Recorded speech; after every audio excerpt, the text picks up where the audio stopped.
आप ये बताइए कि आज 2017-2022 के चुनाव से पहले प्रियंका गांधी जी कहाँ थी? जब सड़कों पे संघर्ष हो रहा था तब वो कहाँ थी? जब महिलाओं के साथ छेड़खानी हो रही थी तब वो कहाँ थी?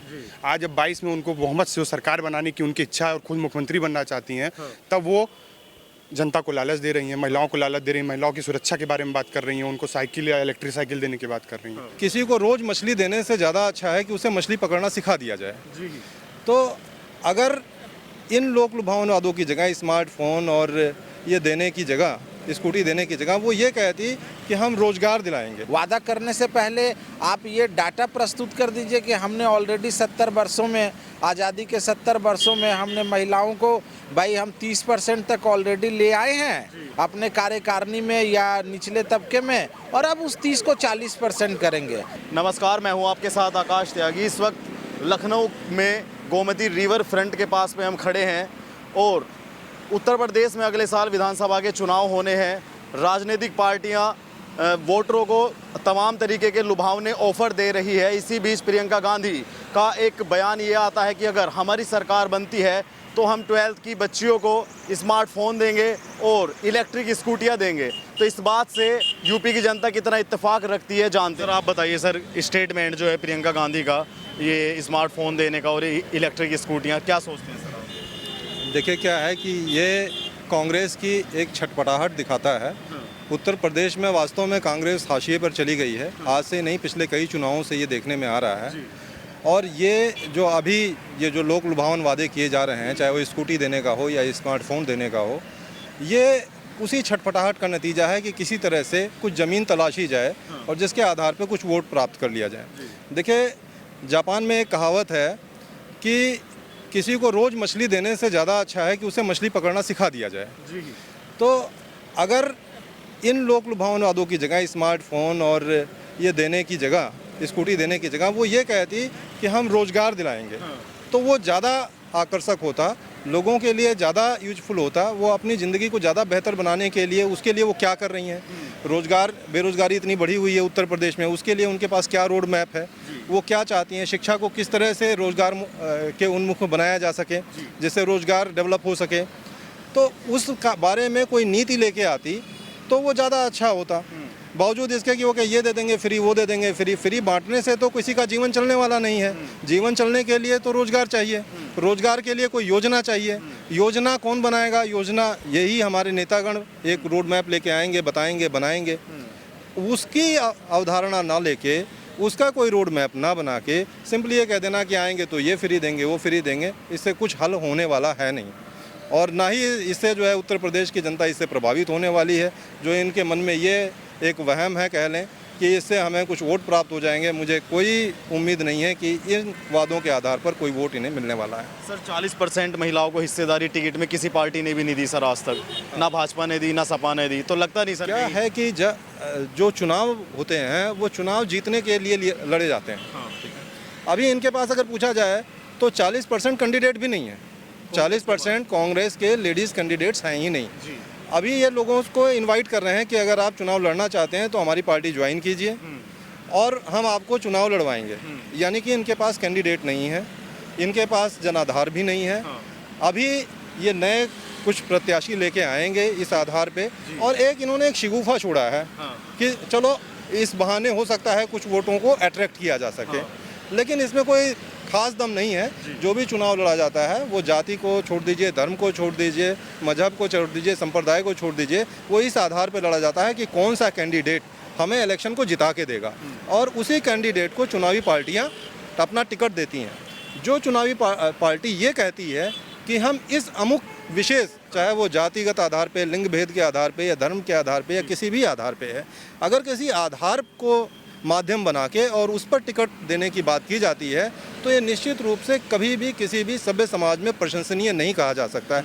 आप स्त्री क्यों, 40 क्यों, आपको 80% अगर जो है महिलाएं लगती हैं कि इलेक्शन जीतने विनेबिलिटी है उनकी, तो उन्हें आप टिकट दीजिए, जीत के आने दीजिए। क्यों 40%, 30%, 20%, क्यों भेदभाव, क्यों आरक्षण, क्यों इस तरह की बातें हमारे समाज में होनी चाहिए कि ये 50% और ये 40% या 30%, जो योग्य हों वो जीत के आएँ, विधानसभा में जाएँ, नीति बनाएं और लोगों का कल्याण करें। सर प्रियंका गांधी इस बार बहुत एक्टिव है यहाँ पे, यूपी में मुख्यालय भी कांग्रेस का लखनऊ में आने वाला है। तो सर वो लगता नहीं कि प्रियंका गांधी राजनीति का एक चेहरा बनती जा रही है, देखिए प्रियंका गांधी के बारे में ये कहना ज़्यादा उचित होगा, जब समय था बड़ी देर कर दी उन्होंने आने में।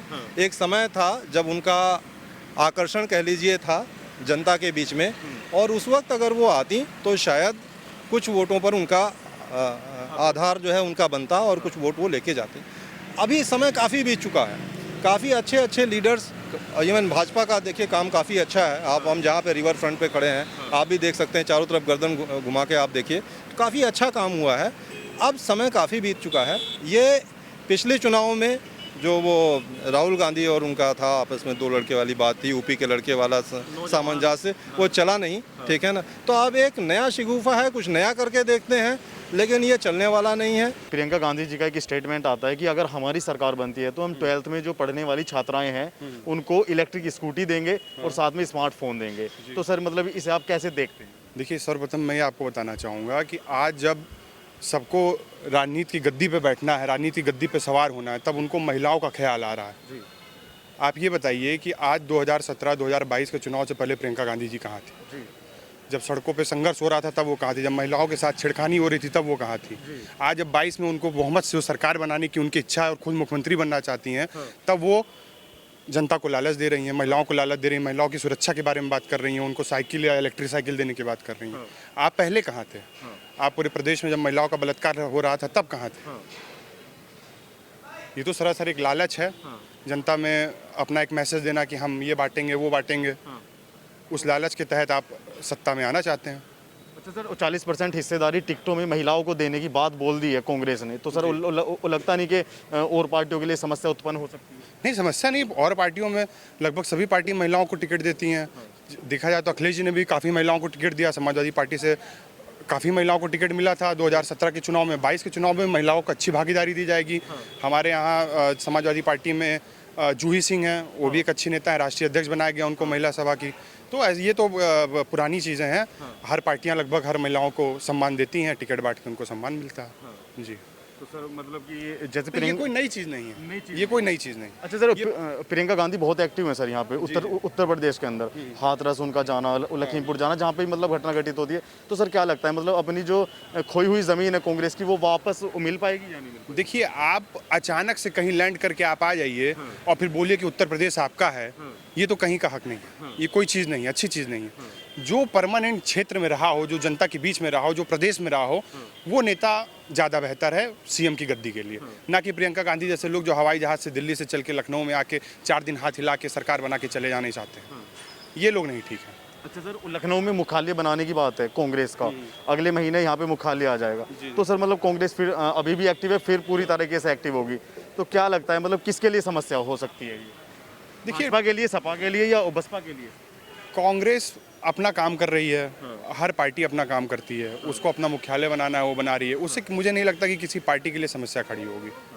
मेरा नाम है डॉक्टर राजेश प्रसाद। सर कैसे देखते हैं कि प्रियंका गांधी का एक बयान आता है कि मतलब अगर हमारी सरकार आई तो मतलब हम इलेक्ट्रिक स्कूटियाँ देंगे, स्मार्टफोन्स देंगे? देखिए, ये कदम ठीक नहीं है। इससे ज़्यादा अच्छा हो कि हम स्कूल का इंफ्रास्ट्रक्चर बढ़ाएं, बच्चों को जो है पढ़ने की सुविधा मुहैया कराएं। हम जो है ये लोक लुभावन वादे करके और ये फ्री का जो कल्चर हम पैदा कर रहे हैं, इससे समाज का और विद्यार्थी का कोई भला नहीं होना है और प्रांत का भी कुछ भला नहीं होना है। इससे कहीं अच्छी बात है कि हम टीचर्स की अच्छी व्यवस्था करें, उनकी संख्या और बच्चों का जो अनुपात है उसको अच्छा करें। लड़कियों के जो स्टेशनरी आइटम्स हैं और जो कॉपी किताब है, बैठने के बेंच हैं, स्मार्ट क्लासेस है, आप कंप्यूटर के लैब बनवा दीजिए और जो है उनको इंटरनेट की सुविधा दीजिए, उनको कंप्यूटर प्रोग्रामिंग और कोडिंग जो बाहर पैसे दे के लगते हैं वो सिखाइए।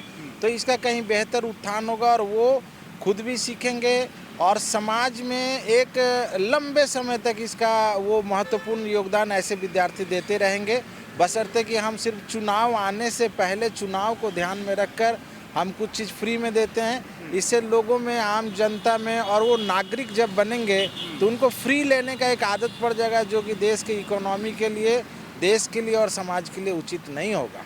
सर 40% हिस्सेदारी टिकट में भी देती हैं प्रियंका गांधी महिलाओं को, तो क्या लगता है सर मतलब चुनावी स्टंट है या वाकई में महिलाओं के उत्थान की बात है? देखिए ऐसा है कि चुनाव से पहले तो सभी लोग बोलते हैं, लेकिन यदि हम पिछले 60-70 साल के इतिहास को देख लें, चाहे कांग्रेस का देखें या किसी भी पार्टी का, तो किसी ने भी अभी महिलाओं का, जो कि आधे जनसंख्या का प्रतिनिधित्व करती हैं, उनको उचित स्थान नहीं दिया है। तो ये कदम वैसे लोक लुभावन लगता है, लेकिन वास्तविकता में उस पार्टी ने या अन्य पार्टियों ने भी अभी 33% भी नहीं दे पाए हैं। तो ज़रूरत इस बात का है कि सिर्फ चुनाव से पहले ये घोषणा न करें, बाकी समय में अपने कार्यकारिणी में इस बात पे विचार करके महिलाओं को कम से कम पहले 25, फिर 33, फिर 40% तक लाएं। अच्छा सर, मतलब ऑफर ज़्यादा अच्छे हैं या सर महिलाओं के लिए आरक्षण ज़्यादा अच्छा है? आरक्षण भी अच्छा नहीं है, ऑफर भी अच्छा नहीं है। ज़रूरत ये है कि हम चुनाव के आगे और पीछे अगले 5 वर्ष में या पिछले 60-70 सालों में क्या कर रहे हैं, हम आज क्या देख रहे हैं। भाई हमें क्यों ऐसा वादा करने का ज़रूरत पड़ रहा है। वादा करने से पहले आप ये डाटा प्रस्तुत कर दीजिए कि हमने ऑलरेडी 70 वर्षों में, आज़ादी के 70 वर्षों में हमने महिलाओं को, भाई हम 30% तक ऑलरेडी ले आए हैं अपने कार्यकारिणी में या निचले तबके में, और अब उस 30 को 40% करेंगे। हमने तो किया 5% भी नहीं है, और अचानक हम बात करेंगे अब 40 देंगे, तो इसमें हमें कहीं ना कहीं मतलब कोई तारतम्य नज़र नहीं आता है कि कहीं 5% भी वास्तविकता में नहीं है और सीधा हम 40% पे ले जाने का बात कर रहे हैं। तो इससे कहीं पर संशय पैदा होता है। तो क्या नाम होगा सर आपका? मेरा नाम मोहम्मद वामिक है। अच्छा सर, प्रियंका गांधी जी का एक स्टेटमेंट आया है कि अगर हमारी सरकार बनती है तो हम 12th में जो बच्चियां पढ़ रही हैं, जो स्टूडेंट्स हैं, उनको इलेक्ट्रिक स्कूटियां देंगे और स्मार्टफोन देंगे। तो क्या प्रतिक्रिया है सर इस पर? नहीं, मेरा मानना है कि ये बहुत ही अच्छा डिसीजन है प्रियंका गांधी का। महिला सशक्तिकरण के लिए बहुत ज़रूरी है। और महिलाओं की हालत आपने उत्तर प्रदेश में देखी है, कितनी बुरी हालत। बच्चियां स्कूल नहीं जाती हैं, कितना दबा के रखा जाता है उनको। तो मेरा मानना है कि प्रियंका गांधी का बहुत अच्छा स्टेप है, बहुत ही सराहनीय स्टेप है। और मैं इसकी मतलब बहुत वो करता हूँ, मतलब सपोर्ट करता हूँ इस चीज़ को। चाहिए, लड़कियों को ज़रूरत है, स्कूल जाना होता है उन्हें, दूर गाँव में, क्षेत्रों में। तो बहुत अच्छा स्टेप है उनका ये। अच्छा सर, 40% हिस्सेदारी टिकटों में, जो टिकट में 40% हिस्सेदारी है, वो प्रियंका गांधी कह रही हैं कि हम महिलाओं को देंगे। तो ये कैसा स्टेटमेंट? ये भी स्टेटमेंट बहुत अच्छा है भाई। हम हर पार्टियां ये कहती है कि महिलाओं को रिजर्वेशन देना चाहिए, कोई पार्टी तो नहीं कहती कि नहीं देना चाहिए। तो प्रियंका गांधी ने इस चीज़ को कर दिया, तो बहुत अच्छी चीज़ है भाई। रिजर्वेशन देंगे आप उनको, जब आप उनका सदन में उनका वो रहेंगी, अपनी बातों को उठाएंगी। और ये सब चीज़ें कैसे होंगी, जब आप उनको टिकट देंगे तभी तो होगी। तो बहुत अच्छा सराहनीय कदम है, ये भी बहुत अच्छा कदम है, बिल्कुल होना चाहिए। तो सर आप कैसा सोचते हैं इन प्रियंका गांधी के जो ये स्टेटमेंट से? अभी जो कदम उठाया है प्रियंका गांधी जी ने, ये बहुत सराहनीय कदम है और महिलाओं को आगे बढ़ाने के लिए। लेकिन ये चुनाव जीतने के लिए जो आज के हाल चल रहे हैं, तो वो मुझे नहीं लगता, जो मेरी राय है, कि ये चुनाव जीतने के लिए काफ़ी होगा कि अगर उनको इलेक्ट्रिक स्कूटी दिला दी जाए या उनको चुनाव में 40% हिस्सा दे दिया जाए। जो आज का टाइम चल रहा है हिंदुस्तान के अंदर, वो धार्मिक अनुवाद पे चुनाव हो रहे हैं। तो इसके अंदर मुझे नहीं लगता, अगर आप किसी धर्म, किसी जात को आप लेके चल भी रहे हैं, तो इसके अंदर मुझे नहीं लगता कि ये कोई कदम उठाने से इनको कोई फ़ायदा होने वाला है। 40% हिस्सेदारी दे रही हैं तो भी नहीं होगा महिलाओं को? जी, ये अच्छा कदम है, सराहनीय कदम है। जब भी चुनाव होते हैं तो इस प्रकार के बड़े बड़े वादे आते हैं, लेकिन ये चुनाव होते होते, ख़त्म होते होते ये सारी चीज़ें ख़त्म हो जाती हैं। देखने वाली बात यही है कि हिंदुस्तान का चुनाव जिस मोड़ पे चल रहा है अभी, तो इसके अंदर बहुत मुश्किल है कि अगर आप जात पात का चुनाव नहीं लड़ रहे हैं, अगर आपने धर्म को दो उसमें नहीं बांटा, तो आपको चुनाव जीतना बहुत मुश्किल है। तो यहाँ कहाँ ये धर्म का चुनाव होगा उत्तर प्रदेश में पूरे तौर के ऊपर। तो ये स्कूटी बांटने से अच्छा कदम है, नो डाउट। महिला है, महिला सशक्तिकरण के लिए उन्होंने कदम उठाए हैं, 40% हिस्सा देने की बात करी है, लेकिन ये इसका फ़ायदा आपको वोट के टाइम पे नहीं दिखाई देगा।